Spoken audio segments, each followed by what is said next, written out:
So the Amir is either the overall ruler of a country, such as the ruler of a land, so he is referred to as the Amir, such as a king, or a Ra'is from the Ru'asa, a leader from amongst the leaders.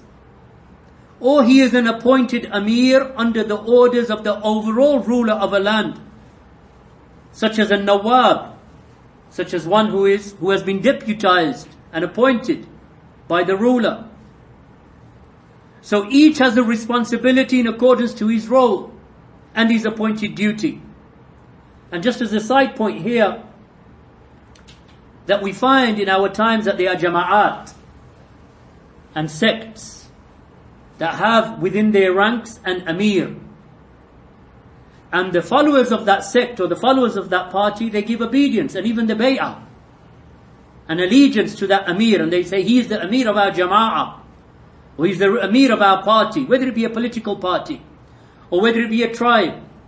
So what they do is that they give him the bay'ah. And the worst of that is the sects, those jama'at and those firaq, those ahzab that have been set up under the banner of Islam, that they have an appointed Amir and they command their followers to obey them. This type of Amirship is forbidden in the Sharia. You will not find any evidence for that, not in the Kitab, not in the Sunnah, not in the way of the Sahaba radiyallahu anhum. The Amir is of two types, or, as we have seen here, of three. And there is no fourth and there is no fifth.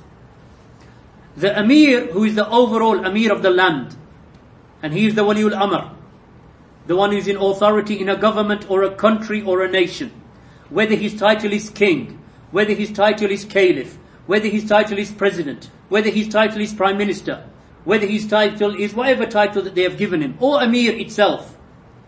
He is the one who is in control of the arms and the apparatus of government. The second type of Amir is the Amir that is appointed by him, as Sheikh Zayd has mentioned here. So this is the Amir that is been appointed an Amir of, for example, a locale, or over a certain tribe in that land, and he is under the rulership of the one who has the rulership that is am over the whole of the nation. So he is the one who is appointed, like the example that he mentioned, the example of the Nawab, or a minister. So he is given the title of Amir, so he's made the Amir of that part of the land, and he answers back to the overall ruler. So that is the appointed Amir. The third type of Amir is the Amir of Safar. That when a person goes upon a journey, as the Prophet ﷺ mentioned, that if you go as a party upon a journey, then appoint one of you as the Amir of the Safar. So what does that Amir do? The Amir of the Safar? Does he command them with jihad? No. Does he command them with zakah? No. Does he say, give me your wealth? No. What is his Amirship? What is his control or his level of responsibility? He will say, for example, this is the Amir of the Safar. He will say, for example, let us stop there and pray. So there's no disputation. So the people don't say, let's go on for another 10 miles. So then they start arguing, shall we pray now or shall we pray in 10 miles? Or he says, we will stop here and eat. This type of Amir of the Safar that the Prophet ﷺ commanded with, and he said you should appoint an Amir of the Safar, is the Amir that is restricted to the journey and the umur of the Safar, the affairs of the Safar itself, of the journey itself. This Amir does not go beyond that. He doesn't say, for example, right, all of you follow me now to such and such a land and we're going to do whatever, in terms of some haraka or some, political movement. This Amir is restricted purely to the Safar. So he will choose, for example, the best path. So you're going from one city to another, so he will say, which shall we take? So there are 5 of you sitting in the car. So one of you says, we'll take this route, and the other one says that route. So avoid that argumentation. The Amir says, no, we will take this route. That's the purpose of the Amir. Outside of these 3 roles, there is no fourth Amir. There's no Amir of a Jama'ah that goes out for 40 days, for example, and say, he's our Amir. There's no Amir of a political party that comes under the banner of Islam. They say that we are Jama'at al-Islamiyah, and we have an Amir in Egypt, we have an Amir in Morocco, we have an Amir. Because this type of Amir, what they're trying to say in that regard, this is the thinking of these organizations, that they say that we don't have an Islamic government, and we don't have a Khilafah, we don't have a caliphate. So what they do is that they set up these jama'at under the country or under the country that they live in, whether it be Morocco or Egypt or Pakistan or wherever they are. They say that that ruler is not a true Islamic ruler. So we have set up a jama'ah and we have followers. And this jama'ah has an amir. Who do they obey? The amir of the land, or the wali al-amr, the one in authority, who is the president or the prime minister or the king. No, they say this is the amir of the jama'ah. This is the one that we're going to obey. So they split from the jama'ah, who has an amir, because the Prophet ﷺ said to Hudhayfa ibn al-Yaman in the hadith in Sahih Muslim, when he said, Ya Rasulullah, what do you advise us with? When there are so many jama'at and so much splitting, what do you advise us with? He said, I advise you to stick to the jama'ah and its leader. Who is the Prophet ﷺ referring to? He's referring to the ruler of the land and the jama'ah, or the population that is under him. So that's what the Prophet ﷺ commanded him to do. So what these people say is that we have neither an amir, neither a ruler, nor do we have a population, because they disregard the rulers of the Muslim countries. They say, no, we don't accept the ruler of Egypt, and we don't accept the ruler of Kuwait, and we don't accept the ruler of Saudi Arabia, and we don't accept the rulership in Pakistan. So what do? They set up their jama'at. Each jama'ah will have an amir. So that if the amir says we're going to demonstrate in the streets, they follow him demonstrating in the streets. If the amir says we're going to boycott such and such, they boycott such and such. If the amir says that we're going to march from this city to that city, or the amir says that we will vote for such and such a party because they're going to give us wealth, or the amir says that each of you must give me a tax, 10 rupees of your wealth every week, then they will give it to him, because he has set himself up as the amir over his group or his party. This is what the Prophet ﷺ warned us against in terms of splitting and differing and dividing the nations. The Prophet ﷺ, and that's why when Hudhayfa said to the Prophet ﷺ in that hadith, he said, Ya Rasulullah, what if we have no imam and no jama'ah? What did he say, sallallahu alayhi wa sallam? He said, leave all of those sects. Leave all of those firaq.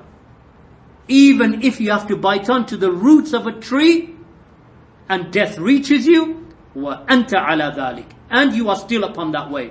Meaning that if there are numerous sects in a situation when there is no imam or a Muslim ruler over a land, and he does not have a population or a nation that he rules over, so now you are in a situation where there is no ruler,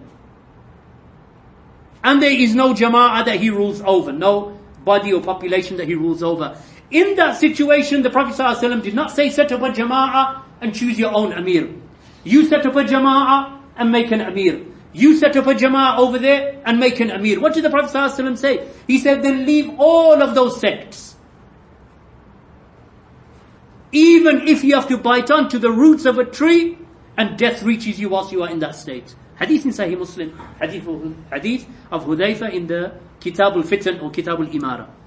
But either way, here the Prophet ﷺ did not command at any stage that even if there is no ruler, he said don't join the sects. Abandon that. Don't start making up sectarian groups under the banner of Islam. He forbade that.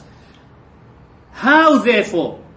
So if that is in a situation where there is no Muslim ruler, and there is no populace that he rules over, in that situation you are not allowed to make amirs and jama'at and firaq and sects.